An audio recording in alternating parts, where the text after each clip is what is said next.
Local news for Monday, the 27th of July. Mechanical issues were the cause of the Masterton to Wellington service remaining approximately an hour late yesterday morning. The service was eventually replaced by bus due to ongoing issues which are continuing today. South Wairarapa Community and Youth Grants are open until the 6th of August.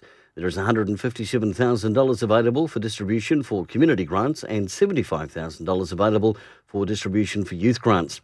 Applicants are also invited to speak to their application on Thursday, the 27th of August.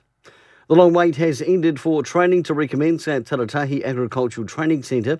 Food and Fibre Career Weeks begin today, giving people the opportunity to experience life on the land at Taratahi and decide whether or not they want to learn more about working in the agricultural sector. The Career Weeks are free, including meals and accommodation, with more courses set to begin in August. And a Premier Club Rugby from the weekend, Ekirahuna beat Pioneer 26-20, East Coast beat Gladstone 22-17, and 1-point thrillers were recorded in Martimura, who beat Carterton 39-38, Maris tipping over unbeaten Greytown 28-27. Kia ora. For local news and sport, I'm Brent Gare.